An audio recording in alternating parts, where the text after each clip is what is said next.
ভৌগোলিক অবস্থান ও ভূপ্রাকৃতিক কারণে নদী ও বর্ষার সাথে সহাবস্থান বাংলাদেশের, কিন্তু জলবায়ু পরিবর্তনের ফলে সৃষ্ট অতিবৃষ্টি ও বন্যা প্রাণ প্রকৃতির জন্য নতুন চ্যালেঞ্জ হয়ে দাঁড়িয়েছে।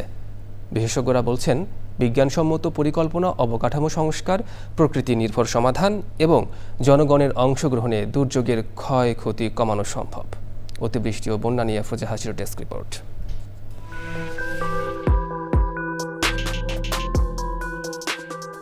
পদ্মা, মেঘনা ও যমুনা নদী বিধৌত বদ্বীপ বাংলাদেশ।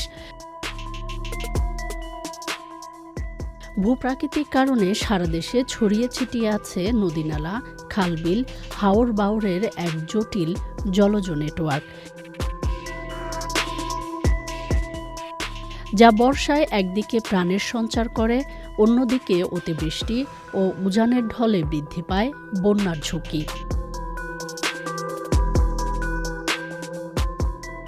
ক্রমবর্ধমান বৈশ্বিক উষ্ণতায় বায়ুমণ্ডলে জলীয় বাষ্পের ঘনত্ব বেড়ে যাওয়ায় অতিবৃষ্টিসহ ঘন ঘন প্রাকৃতিক দুর্যোগের হুমকিতে বাংলাদেশ।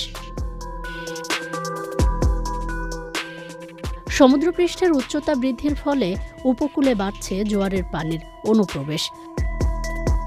লবণাক্ততা সহ দেখা দিচ্ছে ঝড় জলোচ্ছ্বাস।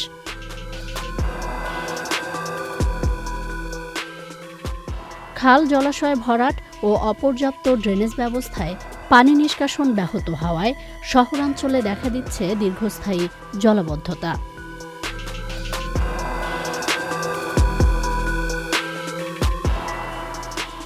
আর আকস্মিক দুর্যোগে জনস্বাস্থ্যের অবনতি ও যোগাযোগ ব্যবস্থা ভেঙে পড়ার পাশাপাশি হুমকিতে খাদ্য নিরাপত্তাও।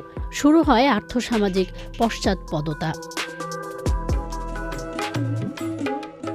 সংকট সমাধানে জলাভূমি ও বন্যা প্রবাহ পথ সংরক্ষণ, জলাভূমি পুনরুদ্ধার, প্লাবনভূমির প্রাকৃতিক ধারণ ক্ষমতা বৃদ্ধিসহ প্রকৃতি নির্ভর ও কার্যকর ব্যবস্থাপনায় জোর দিচ্ছেন বিশেষজ্ঞরা।